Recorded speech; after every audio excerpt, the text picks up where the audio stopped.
Subscribe now and press the bell icon. Never miss an update.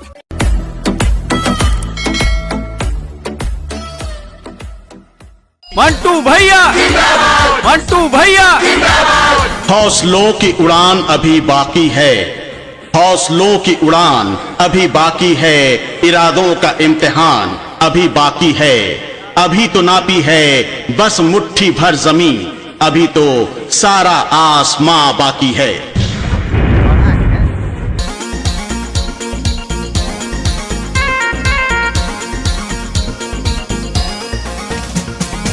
Music by Shravan Singh.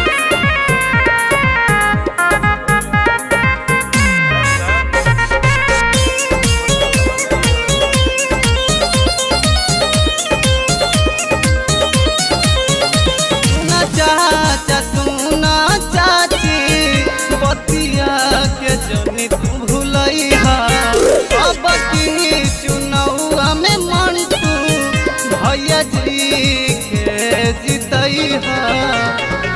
न भैया ए नहीं के मुखिया बनावे के बाबू, इब्राहिमपुर पंचायत से अब की ना के जितावे के बाबू।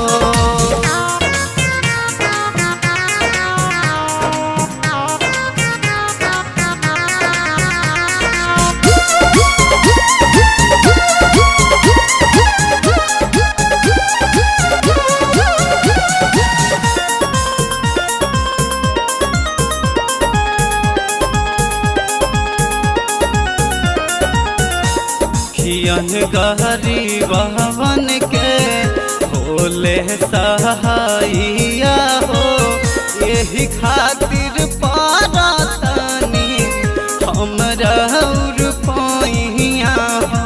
सुनए भैया दुखियन गहरी बहवन के होले सहाइया हो, यही खातिर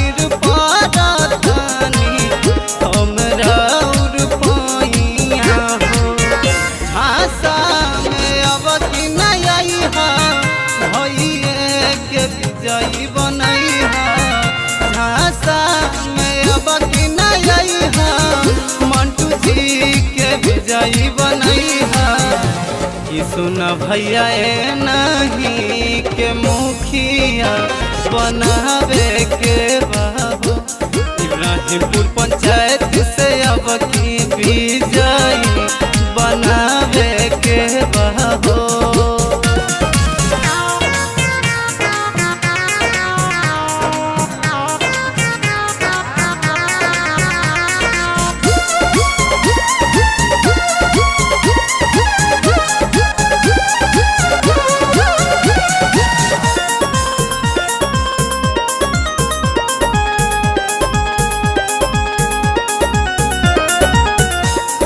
के विकास खातिर रखले धायनावा हो, यही से हम कहतानी मन मोर कहनावा हो। सुनए भैया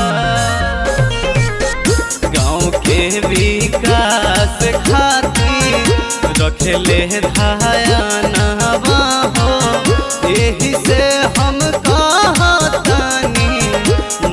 मोर कहनावा हो।